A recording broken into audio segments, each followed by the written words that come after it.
લોહીથી લથપથ થઈ હતી પહલગામની ખીણ. ધર્મ પૂછીને આતંકવાદીઓએ કરી બેરહેમ હત્યા.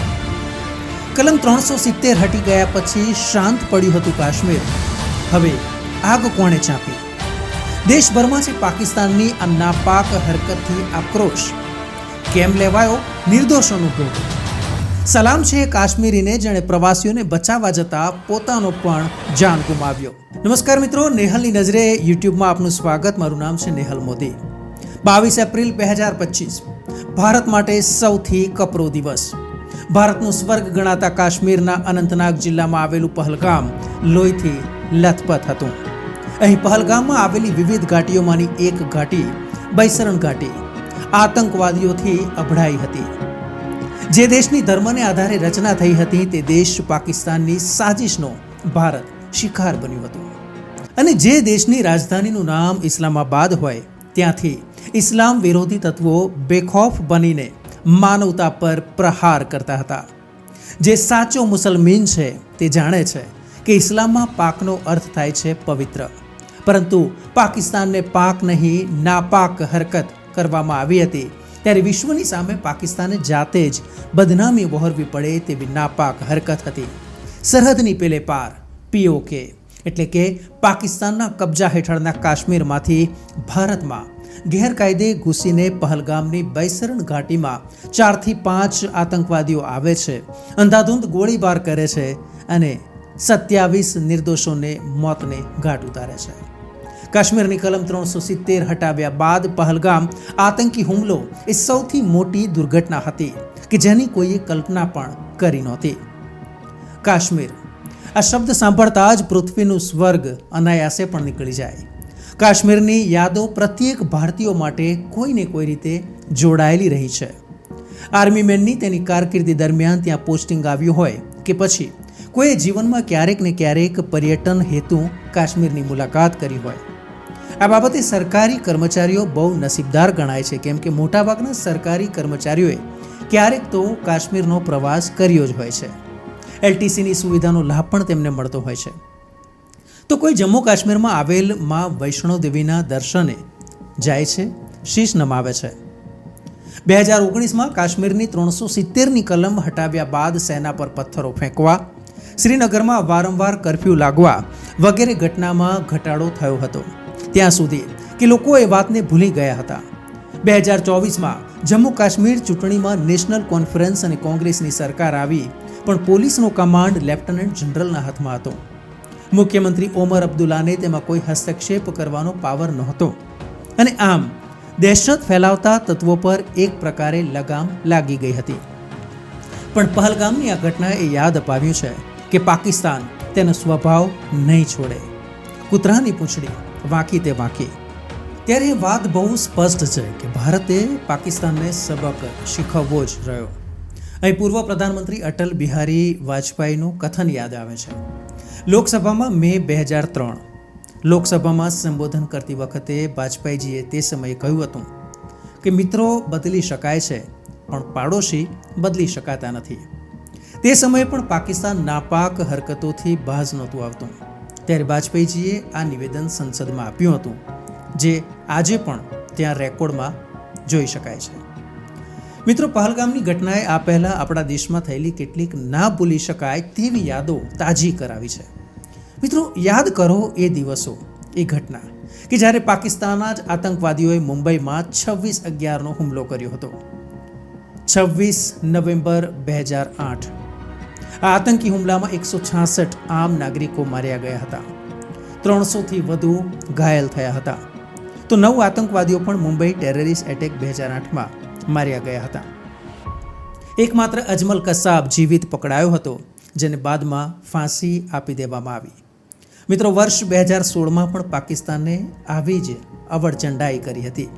પાકિસ્તાનમાં પ્રોક્સી વોર રમતા પાકિસ્તાન પ્રેરિત આતંકી સંગઠન જૈશ-એ મોહમ્મદના 4 આતંકવાદીઓ દ્વારા 18 સપ્ટેમ્બર 2016ના કાશ્મીરના બારામુલા જિલ્લાના ઉરી સેક્ટરમાં હુમલો કરવામાં આવ્યો હતો, અને એ પણ ઇન્ડિયન આર્મીના હેડક્વાર્ટર પર. આ હુમલામાં 19 જવાનો શહીદ થયા હતા, 8 ઘાયલ થયા હતા. જો કે વડાપ્રધાન મોદીએ આ ઘટનાને ખૂબ જ ગંભીરતાથી લીધી. મનોહર પારીકર તે સમયે આપણા સંરક્ષણ મંત્રી હતા. આ મુદ્દે તુરંત એક્શન લેવાનું નક્કી કરવામાં આવ્યું. સરકારે મન બનાવી લીધું કે સબક શીખવવો પડશે. ઉરી હુમલાના માત્ર 10 દિવસ બાદ સરકારે જડબાતોડ જવાબ આપ્યો. 28 સપ્ટેમ્બર 2016 આ દિવસે લાઇન ઓફ કંટ્રોલ ક્રોસ કરીને પાકિસ્તાન ઓક્યુપાઈડ કાશ્મીર પર ઇન્ડિયન આર્મી દ્વારા સર્જિકલ સ્ટ્રાઇક કરવામાં આવી. પાકિસ્તાનના અનેક આતંકી અડ્ડાઓ એટલે કે લોન્ચ પેડનો નાશ કરવામાં આવ્યો. આ સર્જિકલ સ્ટ્રાઇકના રિયલ હીરો હતા મેજર રોહિત સુરી. મિત્રો, આ પરથી આપણે Uri the surgical strike movie પણ યાદ આવી હશે. અભિનેતા વિકી કૌશલ દ્વારા મેજર રોહિત સુરીનું પાત્ર ભજવવામાં આવ્યું હતું અને બોક્સ ઓફિસ પર આ મૂવીએ ધૂમ મચાવી હતી. અને આવી જ એક ત્રીજી ઘટના એટલે પુલવામા અટેક. 14 ફેબ્રુઆરી 2019 જમ્મુ કાશ્મીરના પુલવામા જિલ્લામાં જમ્મુ શ્રીનગર નેશનલ હાઈવે પર લેથાપુરા ગામ પાસે CRPF જવાનોનો કાફલો પસાર થતો હતો. ત્યારે આત્મઘાતી બોમ્બર દ્વારા વિસ્ફોટ કરવામાં આવતા ભારતના 50 જવાનો શહીદ થયા હતા. આત્મઘાતી હુમલાખોર પણ આ ઘટનામાં માર્યો ગયો હતો. મિત્રો, પાકિસ્તાન પ્રેરિત આતંકવાદની આ ઘટનાઓ એટલા માટે પણ યાદ કરાવી જરૂરી છે કે જેથી આપણી નવી પેઢીને પણ ખબર પડે કે પાકિસ્તાન કેટલી હદે ભારત સાથે દુશ્મનાવટ રાખે છે. 1947માં એક જ દેશ હિન્દુસ્તાનના 2 ભાગલા પડ્યા અને તેમાંય પાકિસ્તાન તો ભારત કરતાં 1 દિવસ પહેલાં આઝાદ થયું. આઝાદ થયુંથી પણ વધારે સારો શબ્દ કહી શકાય કે પાકિસ્તાનનો જન્મ થયો. છતાં આજે તેઓ વિશ્વમાં દૂર દૂર સુધી કોઈ ક્ષેત્રમાં આગળ નથી.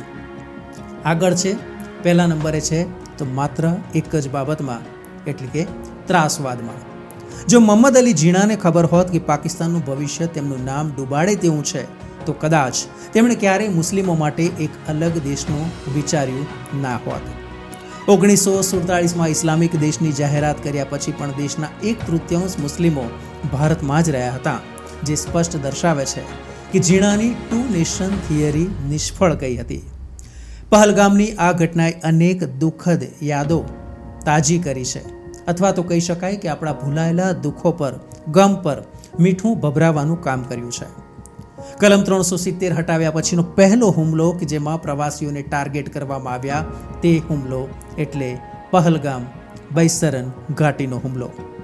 પહલગામ આમ તો મિની સ્વિટ્ઝરલેન્ડ કહેવાય છે, પરંતુ આ સમયે ત્યાં હાજર લોકો માટે મોત, પીડા, દર્દ અને કાયમ માટે ના ભૂલી શકાય તેવું દુઃખ લઈને આવ્યું હતું.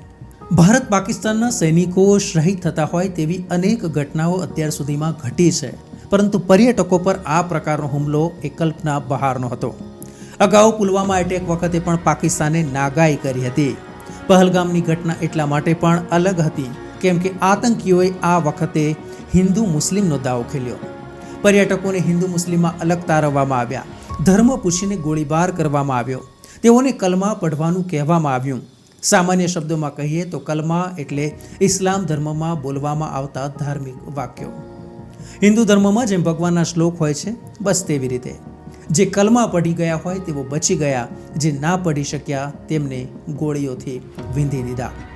જે સ્થળે આનંદ કિલ્લોલનો માહોલ હતો તે સ્થળ અચાનક શૂન્ય થઈ ગયું. ખુશીઓ માતમમાં ફેરવાઈ ગઈ. 22 એપ્રિલ 2025 બપોરે 2:30 વાગ્યાની આસપાસનો સમય અને ત્યારે આ ઘટના. આ બધું જ ચાલ્યું લગભગ 20 મિનિટ સુધી. અનેક લોકો મોતને ભેટ્યા તો અનેક ઘાયલ થયા. મૃતકોના સ્વજનો કે જેઓ તે સ્થળે હતા તેઓ આ ઘટનાથી રીતસર ડઘાઈ ગયા. શું કરવું, શું ના કરવું, કશું જ ખબર ના પડે. કોઈને તો એવું લાગ્યું કે ખુશીથી ફટાકડા ફોડી રહ્યા છે, પણ જેમ જેમ લાશો પડવા લાગી ત્યારે ખબર પડી કે આ તો ગોળીથી થયેલ ફાયરિંગ હતું. ધર્મને આધારે કરવામાં આવેલ ફાયરિંગ હતું.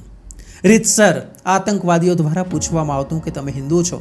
ધર્મને આધારે કરવામાં આવેલી આ એક આતંકી હુમલાની ઘટના હતી. મહેમાનની ખાતિરદારી માટે જાણીતું હોવાનો કાશ્મીર હંમેશા દાવો કરે છે અને જેને તેઓ કાશ્મીરિયત કહે છે, કેમ કે અહીં બહુ સ્પષ્ટ હતું કે જે પ્રમાણે લોકો ત્યાં આવતા હતા, પરંતુ પ્રવાસીઓને એ બાબત હવે સ્પષ્ટ હતી કે આજે કાશ્મીરિયતનું ખૂન થયું છે. દહેશત ફેલાવનાર બેફામ બન્યા છે. આ ઘટનાની જાણ થતાં જ તંત્ર સતર્ક થયું. આર્મીને ઘટનાની જાણ થતાં જ તમામ પર્યટકોને બેસરન ઘાટીથી પહેલગામ શિફ્ટ કરવામાં આવ્યા. બીજી બાજુ મીડિયામાં સમાચાર વહેતા થયા. પહેલાં તો મીડિયામાં એક જ મૃત્યુ થયું હોવાનું સામે આવ્યું હતું અને ત્યાર પછી લગભગ 2 થી 3 કલાક કોઈ સમાચાર નહીં. અને ત્યાર પછી જે સમાચાર આવ્યા તેમાં મૃત્યુઆંક 1થી વધીને સીધો જ 26 પહોંચ્યો. સમગ્ર દેશનું જાણે હૃદય થંભી ગયું. આ હુમલાનો સમય પણ ખૂબ જ ગણતરીપૂર્વકનો હતો.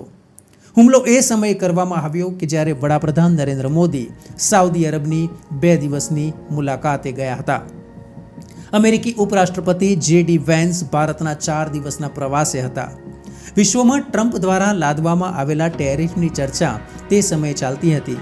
તો ભારતમાં વક્ફ બિલ સંસદમાં પાસ થયાની પ્રતિક્રિયાઓ આમ નાગરિકમાં ચાલી રહી હતી. પીએમ મોદી જ્યારે સાઉદી અરબની 2 દિવસની મુલાકાતે ગયા હતા ત્યારે ઘટનાની જાણ થતાં જ તાત્કાલિક તેઓએ કેન્દ્રીય ગૃહમંત્રી અમિત શાહને કાશ્મીર જવા આદેશ આપ્યો. તો બીજી બાજુ વડાપ્રધાન પણ સ્વયં પોતાની યાત્રા ટૂંકી કરીને ભારત આવવા રવાના થયા.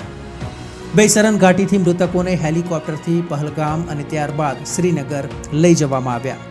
તમામ મૃતકોના શબને કોફિનમાં મૂકી કોફિનને સફેદ કપડાથી કવર કરવામાં આવ્યા. કેન્દ્રીય ગૃહમંત્રી દ્વારા તમામ મૃતકોને શ્રદ્ધાંજલિ પાઠવવામાં આવી. આ બાદ શ્રીનગરથી વિમાન દ્વારા તમામ મૃતકોને વતન પહોંચાડવાની વ્યવસ્થા કરવામાં આવી. દેશભરમાં આ સમાચારથી માતમ છવાયેલો હતો. પ્રત્યેક ભારતીયનું લોહી ઉકળી ઉઠ્યું હતું. માંડ માંડ થાળે પડેલો કાશ્મીરનો ટુરિઝમ ઉદ્યોગ પહેલગામ અટેકથી કાશ્મીરીઓ પર ચિંતાના ઘેરા વાદળો લઈને આવ્યો હતો. કેમ કે તેઓ જાણતા હતા કે આ હુમલો કેટલાય સમય સુધી તેમના હુક્કા પાણી બંધ કરી દેશે. અહીં આપણે જણાવી દઉં કે પર્યટન અને ખેતી પર જ સમગ્ર કાશ્મીર નભે છે. ભારતીયો અને વિદેશી પર્યટકો થકી કાશ્મીરીઓને રોજગારી પ્રાપ્ત થતી હોય છે. તેના પર હવે ઓછામાં ઓછું થોડા વર્ષો માટે તો કાશ્મીરીઓએ તે રોજગારી ભૂલી જવી પડશે. છેલ્લા કેટલાક વર્ષોના આંકડા જોઈએ તો કાશ્મીર આવતા ભારતીય અને વિદેશી પ્રવાસીઓની સંખ્યામાં ખૂબ જ મોટો ઉછાળો આવ્યો હતો. કલમ 370 હટાવ્યા બાદ કાશ્મીર ઘાટીમાં શાંતિ સ્થપાઈ હતી. બોર્ડર પર થતા સામસામા ગોળીબાર નહિવત થઈ રહ્યા હતા. જમ્મુ કાશ્મીર સરકારના ટુરિઝમ વિભાગના આંકડા અનુસાર જમ્મુ કાશ્મીરમાં 2021થી પર્યટકોની નિરંતર વૃદ્ધિ જોવા મળી હતી. 2022માં તે આંકડો વધીને 1,89,00,000 હતો. 2023માં પણ ઉછાળો આવ્યો અને આંક પહોંચ્યો 2,11,00,000 પ્રવાસીઓ કે જેમણે કાશ્મીરની મુલાકાત લીધી. મતલબ કહી શકાય કે 2 વર્ષમાં જ આ આંકડો ડબલ થઈ ગયો. તો 2024માં 2,35,00,000 પર્યટકોએ પર્યટન સ્થળ ફરવા માટે કાશ્મીર પર પસંદગી ઉતારી હતી. આમ પ્રવાસીઓનો પ્રવાસ સતત કાશ્મીર તરફ વધી રહ્યો હતો. કાશ્મીર એક પ્રકારે રાઈટ ટ્રેક પર આવી ગયું હતું તેવું સ્પષ્ટ મનાતું હતું. કાશ્મીરની અનેક હોટલો, એડવેન્ચર એક્ટિવિટીઝ, દલ સરોવરના શિકારા એટલે કે એક પ્રકારની બોટિંગની વ્યવસ્થા, ટેક્સી, બસ સર્વિસ સહિતની અનેક પ્રવૃત્તિઓથી કાશ્મીર ફરી એકવાર કાશ્મીર કી કલીની જેમ ખીલવા લાગ્યું. કાશ્મીરી શાલ, કેસર, ડ્રાયફ્રૂટ્સ, સફરજન પણ બજારમાં જોવા મળતા કેમ કે કાશ્મીર તેના અસલ મિજાજમાં હતું. કાશ્મીરી કેસર શ્રેષ્ઠ ગુણવત્તા ધરાવતી હોય ત્યારે તેનો બજાર ભાવ 3 લાખ રૂપિયા કિલો હોય છે. મિત્રો આપણને પ્રશ્ન થાય કે ગુટખા કંપનીઓ ઇલાયચીની જાહેરાતો કરે છે. સલમાન ખાનની વાત કરીએ કે પછી અજય દેવગન, શાહરૂખ ખાન કે પછી ટાઈગર શ્રોફ જેવા કલાકારો સાથે એન્ડોર્સમેન્ટ કરે છે. કોઈ જાહેરાતમાં બોલે છે કે દાને દાને પે કેસર કા દમ, તો કોઈ કહે છે જુબા કેસરી. મિત્રો પ્રશ્ન થાય કે ઇલાયચી ખાઈએ તો પછી આપણી જુબા કેસરી કઈ રીતે થાય? કલાકારોની કેમ થતી હશે? તેનાથી પણ મોટો પ્રશ્ન એ છે કે જો કેસરનો ભાવ 3 લાખ રૂપિયા કિલો હોય તો કઈ કંપની તેના ગુટખા માત્ર 2, 5 કે 10 રૂપિયામાં વેચી શકે? પણ આ ભારત છે. અક્ષય કુમારે પણ એકવાર જુબા કેસરી જાહેરાતમાં એક્ટિંગ કરી હતી. ખૂબ જ ટ્રોલ થયા કારણ કે એક પ્રકારની ઇમેજ અક્ષયને કોઈ માની ના શકે કે આ પ્રકારની જાહેરાત તે કરશે. સરોગેટ પ્રકારની આ જાહેરાત હતી. વેલ, ટોપિક પર પાછા આવીએ. કલમ 370 હટાવ્યા બાદ કદાચ આપણે ત્યાં સુધી માનવા લાગ્યા હતા કે હવે કાશ્મીરીઓ ભારતને વફાદાર થઈ ગયા છે. કેટલાક થયા પણ ખરા, પણ એવા લોકો કાશ્મીરમાં આજે છે, ખૂબ જ મોટી સંખ્યામાં છે કે જેઓ ભારતનું ખાય છે પણ ગુણગાન પાકિસ્તાનના કરે છે. ભારતમાં રહેતા એવા કરોડો લોકો છે જે આજે વંદે માતરમ બોલતા ખચકાય છે. એવા આજે મુસલમાનો છે કે જે રાષ્ટ્રગીત નથી ગાતા, નેશન ફર્સ્ટને બદલે રિલિજન ફર્સ્ટ બોલે છે, કે પછી ક્યાંક ને ક્યાંક પાકિસ્તાનથી આવતા આતંકીઓને ટેકો કરે છે. ત્યારે મિત્રો એ યાદ રાખવાનું છે કે વિશ્વના જે 57 ઇસ્લામિક દેશો છે તેમાંથી આ ઘટના પછી પાકિસ્તાનની સાથે કેટલા ઇસ્લામિક દેશો ઊભા છે. અઝરબૈજાન અને તેવી જ રીતે તુર્કી, આ સિવાય એક પણ ઇસ્લામિક દેશે પાકિસ્તાનને સપોર્ટ નથી કર્યો. અને તેના પરથી પણ પાકિસ્તાને એ વાત સમજી જવી જોઈએ.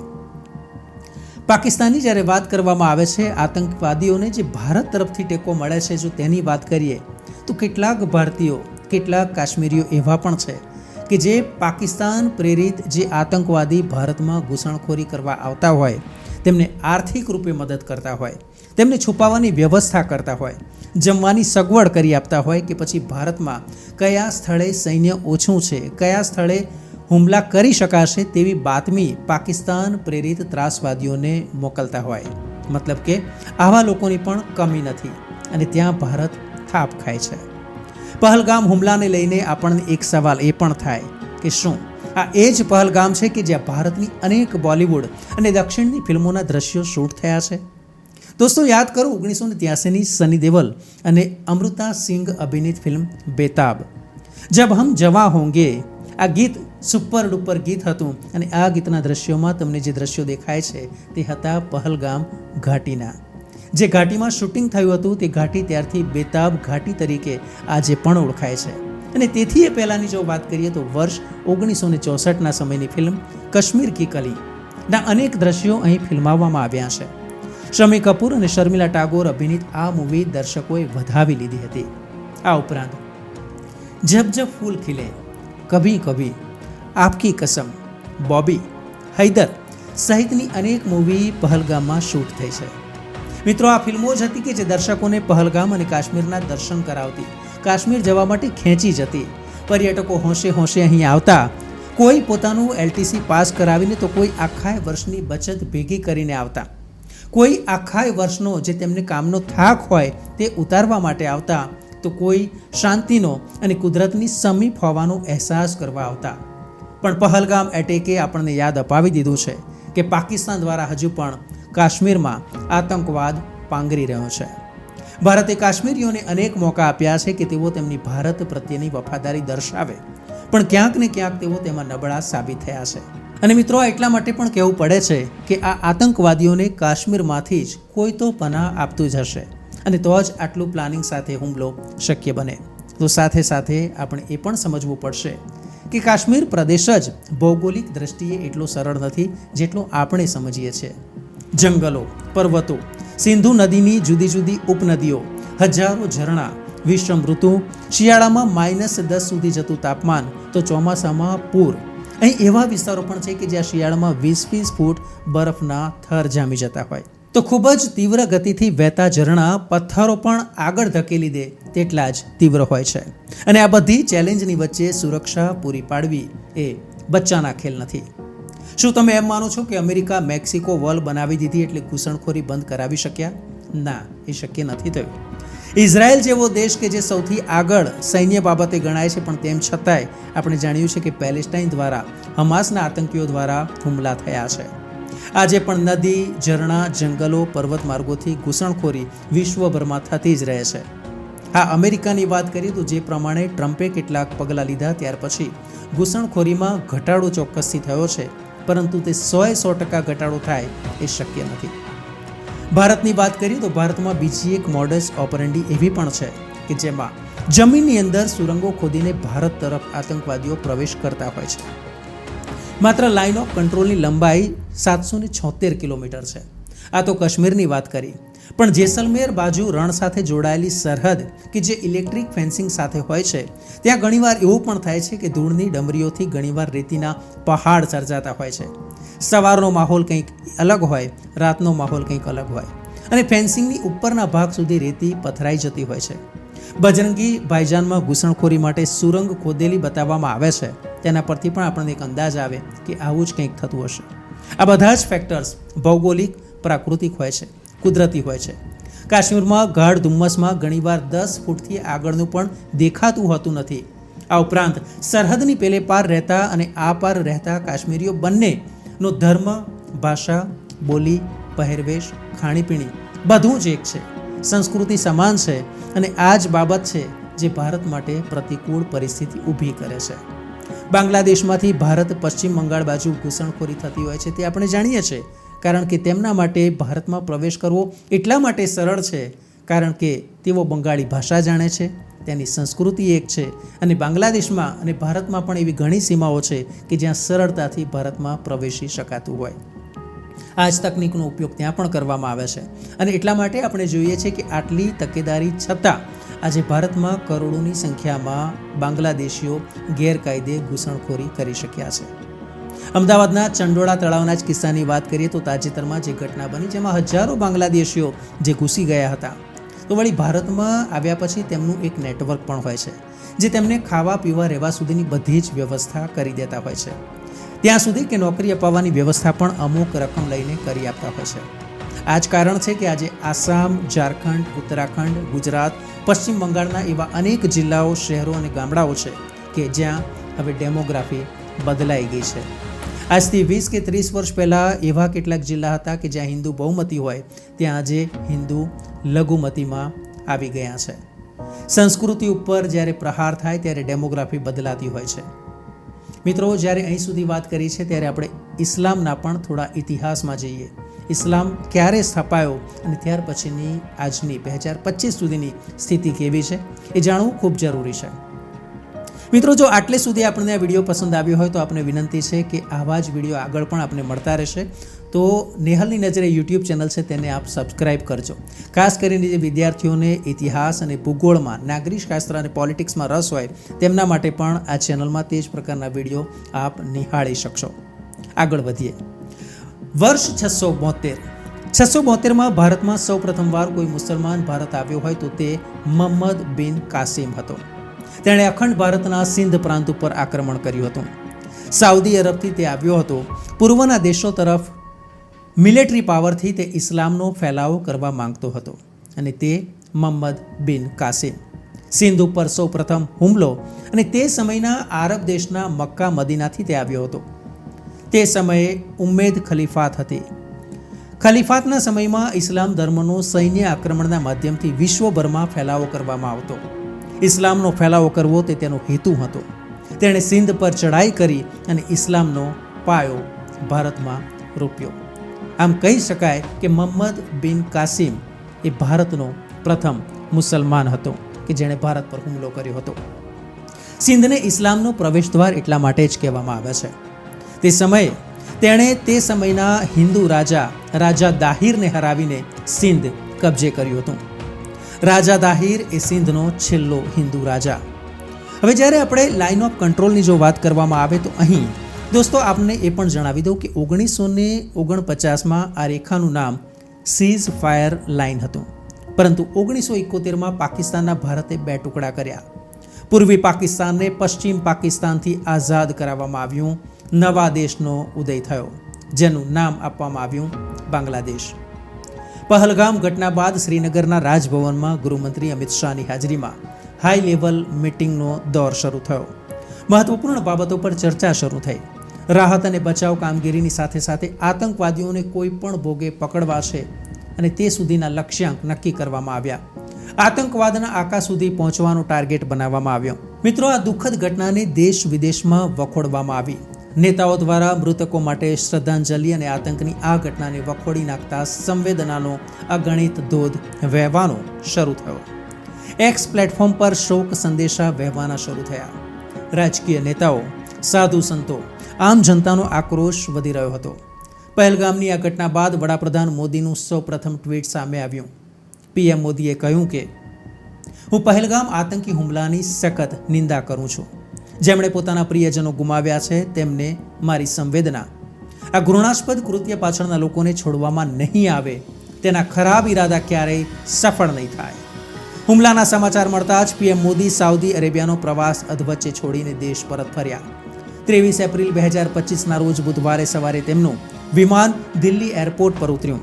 મામલાની ગંભીરતાને સમજીને પીએમ મોદીએ સમય બગાડ્યા વિના એરપોર્ટ પર જ હાઈ લેવલ બેઠક યોજી. આ બેઠકમાં સુરક્ષા એજન્સીઓના ઉચ્ચ અધિકારીઓની સાથે NSA અજીત ડોભાલ, વિદેશ મંત્રી S જયશંકર પણ ઉપસ્થિત હતા. આ તરફ લોકસભાના વિપક્ષના નેતા રાહુલ ગાંધી તે સમયે અમેરિકાના પ્રવાસે હતા. ઘટનાની જાણ થતાં તેઓ પણ ભારત આવવા રવાના થયા. દેશભરમાં અને વિદેશમાં પણ જ્યાં જ્યાં ભારતીયો વસતા હોય ત્યાં ત્યાં પાકિસ્તાન હાય હાય ના નારા લાગવાનું શરૂ થયું. આ સમયે સોશિયલ મીડિયા સૌથી એક્ટિવ માધ્યમ બન્યું. સોશિયલ મીડિયા પર ઘટના સંબંધિત તસવીરો વાયરલ થવા લાગી. મૃતકોના પરિવારજનોના નિવેદનો લેવામાં આવી રહ્યા હતા. દેશભરમાં આ ઘટનાના વિરોધમાં કેન્ડલ માર્ચો યોજાઈ હતી અને આ રીતે મૃતકોને શ્રદ્ધાંજલિ પાઠવવામાં આવતી. દેશભરમાં પહલગામ આતંકી ઘટનાના વિરોધમાં બજારો બંધ થઈ રહ્યા હતા. અમેરિકા, રશિયા, યુરોપના દેશો સહિતના દેશો આ મુદ્દે ભારતના પડખે હતા. ભારતના દુઃખમાં સહભાગી હતા. ભારત સરકારને સતત તેઓ સંવેદના પાઠવતા હતા. આતંકી હુમલામાં જીવ ગુમાવનારા લોકો ક્યાંના હતા તેની પણ વાત કરીએ.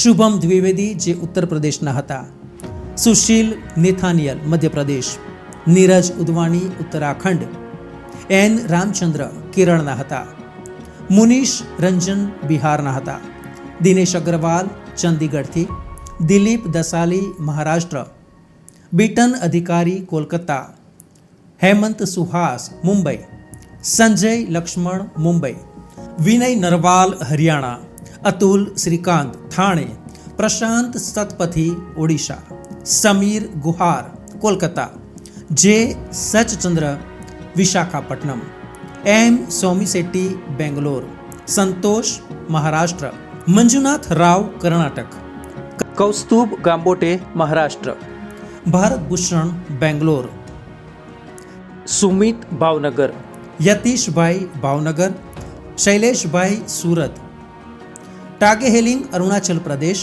મિત્રો, આ ઘટનામાં ખચ્ચર પર સવારી કરાવતો એક કાશ્મીરી નાગરિક પણ માર્યો ગયો હતો, જેનું નામ છે સૈયદ આદિલ હુસેન શાહ. તેણે પ્રવાસીઓનો જીવ બચાવવા આતંકવાદીઓનો પ્રતિકાર કરતા તેને પણ આતંકીઓએ ગોળી ધરબી દીધી. ત્યારે કાશ્મીરીની બહાદુરીને પણ સલામ કરવી જ રહી. અન્ય પણ કેટલાક કાશ્મીરી મુસલમાન હતા જેમણે સલામત રીતે પ્રવાસીઓને ત્યાંથી ખસેડીને સલામત પહલગામ પહોંચાડ્યા. કોઈએ બાળકને તેડી લીધો તો કોઈએ ખચ્ચર પર બેસાડીને અનેક લોકોના જીવ બચાવ્યા. તેમને પણ અહીં યાદ કરવા એટલા જ જરૂરી છે. પહલગામમાં આતંકવાદીઓને હરિયાણાના લેફ્ટનન્ટ વિજય નરવાલ અને કાનપુરના શુભમની તેમની પત્નીઓની સામે જ ગોળી મારીને હત્યા કરવામાં આવી. બંનેના તાજેતરમાં જ લગ્ન થયા હતા. તેઓ હનીમૂન અને ફરવા માટે પહલગામ આવ્યા હતા. આ હુમલામાં ઇન્દોરના ઉદ્યોગપતિ સુશીલ નાથાનિયેલ, રાયપુરના સ્ટીલ ઉદ્યોગપતિ દિનેશ મિરાનિયા, બિહાર IB અધિકારી મનીષ રંજન, ભાવનગરના સુમિતભાઈ અને તેમનો પુત્ર યતીશ માર્યા ગયા હતા. તો સુરતના શૈલેષભાઈની હત્યા કરવામાં આવી હતી. દેશ રાહ જોઈ રહ્યો હતો કે વડાપ્રધાન કોઈ પણ રીતે પાકિસ્તાનને સબક શીખવાડે. બિહારના મધુબનીમાં રેલીને સંબોધતા વડાપ્રધાન મોદીએ બિહારીઓની સાથે સાથે વિશ્વને પણ પહલગામ હુમલાની ઘટનાનો સંદેશ અંગ્રેજી ભાષામાં આપ્યો. તો બીજી બાજુ કડક કાર્યવાહીની જાહેરાત કરવામાં આવી. પ્રધાનમંત્રી નરેન્દ્ર મોદીની અધ્યક્ષતામાં મળેલી સુરક્ષા અંગેની કેબિનેટ બેઠક સેન્ટ્રલ કમિટી ઓન સિક્યોરિટીમાં 5 મોટા અને મહત્વપૂર્ણ નિર્ણય લેવાયા. આ બેઠક 2.5 કલાક ચાલી. તેમાં સંરક્ષણ પ્રધાન રાજનાથસિંહ, ગૃહપ્રધાન અમિત શાહ, વિદેશ પ્રધાન S જયશંકર, NSA અજીત ડોભાલ સહિત ઘણા અધિકારીઓ ઉપસ્થિત રહ્યા. પહેલો નિર્ણય એ લેવામાં આવ્યો કે પાકિસ્તાન સાથે 1960નો સિંધુ જળ કરાર છે તે રદ કરવામાં આવે છે. આ એ કરાર કે જેને વિશ્વમાં ઇન્ડસ વોટર ટ્રીટી તરીકે ઓળખાવવામાં આવે છે અને તેને તાત્કાલિક અસરથી સ્થગિત કરવાનો નિર્ણય ભારતે લીધો. મિત્રો, અહીં વિસ્તારમાં નથી જતા, પરંતુ આપને એટલું જરૂરથી જણાવી દઉં કે આ કરાર 1960માં પાકિસ્તાનના સિંધ પ્રાંતમાં કરાચી શહેરમાં થયો હતો. તે સમયે કરાચી પાકિસ્તાનની રાજધાની હતી. ભારતના તત્કાલીન વડાપ્રધાન જવાહરલાલ નહેરુ અને પાકિસ્તાનના તત્કાલીન પ્રેસિડેન્ટ અયુબ ખાન વચ્ચે સિંધુ જળ કરાર ઇન્ડસ વોટર ટ્રીટી થયા હતા, જેમાં નક્કી કરવામાં આવ્યું હતું કે સિંધુ નદીની પૂર્વ તરફની 3 ઉપનદીઓ બિયાસ, રાવી અને સતલજનો કંટ્રોલ ભારત પાસે રહેશે, તો પશ્ચિમ તરફની સિંધુ, ચિનાબ અને ઝેલમનો કંટ્રોલ પાકિસ્તાન પાસે રહેશે. ભારત પાસે 30% પાણીનો જથ્થો કંટ્રોલ રહેશે, જ્યારે પાકિસ્તાન પાસે 70% પાણીનો કંટ્રોલ રહેશે. અત્યાર સુધી ભારતે આટલા પાકિસ્તાન સાથે થયેલા યુદ્ધો બાદ પણ સિંધુ જળનો પ્રવાહ ક્યારેય અટકાવ્યો નહોતો. પણ હવે સંધિ તોડવાની ભારત દ્વારા જાહેરાત કરવામાં આવતા પાકિસ્તાનની ઊંઘ હરામ થઈ ગઈ છે. બીજો નિર્ણય, અટારી વાઘા બોર્ડર ચેકપોસ્ટ તાત્કાલિક અસરથી બંધ કરવી. મિત્રો, અટારી ચેકપોસ્ટ આપ જાણો છો કે અમૃતસર પાસે આવેલી છે. પાકિસ્તાનની બોર્ડરને અટારી બોર્ડર કહેવાય છે અને રોજ સાંજે અહીં રિટ્રીટ સેરેમની યોજાતી હોય છે, જેને નિહાળવા માટે અહીં પર્યટકો આવતા હોય છે. તેને તાત્કાલિક અસરથી બંધ કરવામાં આવી. આ એ બોર્ડર છે કે જ્યાંથી પાકિસ્તાની કે જેને ભારતના વિઝા મળ્યા હોય તેઓ જમીન માર્ગે પણ ભારતમાં પ્રવેશી શકતા હતા. મોટાભાગના આ રીતે જ ભારતમાં પ્રવેશતા હતા.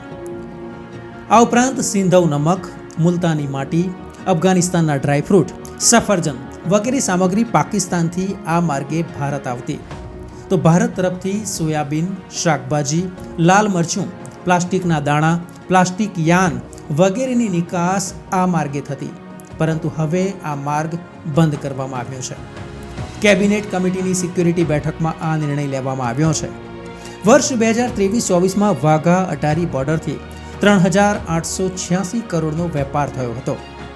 71,000થી વધુ નાગરિકોની ભારત પાકિસ્તાન વચ્ચે વિઝા ચકાસીને અવરજવર થઈ હતી. ત્રીજો નિર્ણય એ લેવામાં આવ્યો કે સાર્ક વિઝા મુક્તિ યોજના હેઠળ કોઈ પાકિસ્તાનીને ભારતમાં પ્રવેશ નહીં મળે. અગાઉ જારી કરેલા સાર્ક વિઝા રદ ગણાશે. આ એક મોટી લપડાક હતી પાકિસ્તાનને. મિત્રો, સાર્ક એટલે south Asian association four regional cooperation. આ એસોસિએશનમાં 7 દેશોનો સમાવેશ થાય છે: બાંગ્લાદેશ, ભૂતાન, ઇન્ડિયા, માલદીવ્સ, નેપાળ, પાકિસ્તાન અને શ્રીલંકા. સાર્ક દેશો દ્વારા વર્ષ 1992માં એવું નક્કી કરવામાં આવ્યું હતું કે 24 પ્રકારની જુદી જુદી કેટેગરીની વિઝામાંથી મુક્તિ આપવી. મતલબ કે તેઓ તેમના પાસપોર્ટ પર વિઝા વગર પણ આ 7 દેશોમાં અવરજવર કરી શકે. જે અનુસાર ઉપલી કોર્ટના જજ, સાંસદ, ઉચ્ચ કક્ષાના વેપારીઓ, પત્રકારો, સ્પોર્ટ્સ ખેલાડીઓ વગેરેની વિઝા વગર પણ સાર્ક દેશોમાં પ્રવેશવું સરળ બન્યું હતું, જે હવે બંધ કરવામાં આવ્યું છે. ચોથો નિર્ણય એ લેવામાં આવ્યો છે કે દિલ્હીમાં પાકિસ્તાન હાઈ કમિશનમાં તૈનાત સંરક્ષણ અને લશ્કરી સલાહકારોને પર્સોના નોગ ગ્રેટા તરીકે 1 અઠવાડિયામાં ભારત છોડવાનો આદેશ આપવામાં આવ્યો. અને પાંચમો નિર્ણય એ છે કે બંને હાઈ કમિશનમાં કર્મચારીઓની સંખ્યા 55થી ઘટાડીને 30 કરવામાં આવે એ નિર્ણય લેવામાં આવ્યો. 1 મે 2025થી તેનો અમલ શરૂ થઈ ગયો છે. એક બાજુ પાકિસ્તાને તેની એરસ્પેસ ભારત માટે બંધ કરી છે, તો સામે પક્ષે ભારતે પણ 23 મે સુધી પાકિસ્તાન માટે ભારતની એરસ્પેસ બંધ કરી છે. જેને લઈને ભારતથી જે આપણે સીધા જ યુરોપ કે અમેરિકા પાકિસ્તાનની એરસ્પેસ પરથી જતા હતા તે હવે શક્ય નહીં બને. હવે ભારતીયોએ અરબ સાગર પરથી જવું પડશે. પાકિસ્તાનના આર્મી ચીફ અસીમ મુનીરે પહલગામ એટેકના થોડા દિવસો પહેલા જે ભડકાઉ ભાષણ અને ઝેર ઓકતા શબ્દો કહ્યા હતા તેને લીધે પણ જનૂનમાં આવી ગયેલા આતંકવાદીઓએ હુમલો કર્યો હોય તેવું માનવામાં આવી રહ્યું છે. પાકિસ્તાનના જનરલ અસીમ મુનીરે કહ્યું હતું કે આપણા પૂર્વજો માનતા હતા કે આપણે હિન્દુઓથી અલગ છીએ. આપણા વિચારો, ધર્મ અને પરંપરા અલગ છે. આ 2 રાષ્ટ્ર સિદ્ધાંતનો પાયો છે. પાકિસ્તાનની દરેક પેઢીએ દેશની રક્ષા માટે બલિદાન આપ્યું છે અને આવનારી પેઢીઓએ પણ પાકિસ્તાનની વાસ્તવિકતા સમજવી જોઈએ. કાશ્મીર ઇસ્લામાબાદના ગળાની નસ છે, ત્યારે આજે સ્થિતિ એવી છે કે આર્મી ચીફ પોતે જ ગાયબ થઈ ગયા છે, ભૂગર્ભમાં ઉતરી ગયા છે. નથી સરકારમાં જોવા મળતા કે નથી ટીવી પર. એક ચર્ચા એવી પણ ચાલી રહી છે કે કદાચ તેઓ વિદેશ ભાગી ગયા હોય. મિત્રો, ત્યારે પ્રશ્ન એ થાય કે જો સેના અધ્યક્ષ જ યુદ્ધમાં ના હોય તો સૈન્યનું મનોબળ કઈ રીતે મજબૂત થાય? સેના લડ્યા પહેલા જ હારી જાય તેવી સ્થિતિ અત્યારે પાકિસ્તાનની છે. પાકિસ્તાનના વડાપ્રધાન શાહબાઝ શરીફ પણ ભારત સાથે મુકાબલો કરવા તૈયાર છે, પરંતુ તેમના હાવભાવમાં, બોલવામાં એ કોન્ફિડન્સ નથી દેખાતો. તો આ તરફ પાકિસ્તાન તેના આતંકના આકાઓને ક્યાં સંતાડવા તેને લઈને ચિંતિત છે. પાકિસ્તાનની ગુપ્તચર સંસ્થા ISI આતંકનો માસ્ટરમાઇન્ડ એટલે કે લશ્કર ચીફ હાફિઝ સઈદ અને આતંકવાદીઓ મસૂદ અઝહર અને સૈયદ સલાહુદ્દીન ગાયબ થઈ ગયા છે. લશ્કર ચીફ ભારત વિરુદ્ધ ઝેર ઓકતો રહેતો હાફિઝ સઈદ અત્યારે ડરી રહ્યો છે. આતંકવાદી મસૂદ અઝહર પણ હુમલાથી ડરે છે. તે પણ ક્યાંક ભૂગર્ભમાં ચાલ્યો ગયો છે. કહેવામાં આવી રહ્યું છે કે ISI અને તેના બહાવલપુરમાં તે ક્યાંક છુપાયો હોઈ શકે. જ્યારે હિઝબુલ મુજાહિદીનના વડા સૈયદ સલાઉદ્દીન પણ છુપાયેલો હોવાનું સામે આવ્યું છે. મીડિયા રિપોર્ટ્સમાં એવું કહેવાઈ રહ્યું છે કે સલાઉદ્દીનને પણ કોઈ ગુપ્ત જગ્યાએ રાખવામાં આવ્યો છે અને વાતાવરણ સુધરે નહીં ત્યાં સુધી તે બહાર ન નીકળે તેવી સ્પષ્ટ સૂચના આપવામાં આવી છે. મિત્રો, ખૂબ જ રિસર્ચ કરીને અમારા ટીમ દ્વારા આ કન્ટેન્ટ તૈયાર કરવામાં આવ્યો છે. તો આપને આ વિડીયો કેવો લાગ્યો કોમેન્ટમાં જરૂર લખશો. ઇતિહાસ અને ભૂગોળ સંબંધિત કયા વિડીયો આપ જોવા માંગો છો તે પણ અમને કોમેન્ટમાં લખીને જણાવશો. મિત્રો, જો આપને આ વિડીયો પસંદ આવ્યો હોય તો આપ આપના મિત્રોને શેર કરશો. જે લોકોને ખાસ કરીને હિસ્ટ્રી, જિયોગ્રાફી, ઇન્ટરનેશનલ અફેર્સ જાણવામાં રસ છે, પોલિટિકલ અફેર્સ જાણવામાં રસ છે, તો તેઓ પણ આ જે ચેનલ છે નેહલની નજરે યુટ્યુબ તેને સબસ્ક્રાઈબ કરશો, વધુને વધુ શેર કરશો, વિડીયોને લાઈક ખાસ આપશો. અત્યારે મને રજા આપશો. ધન્યવાદ.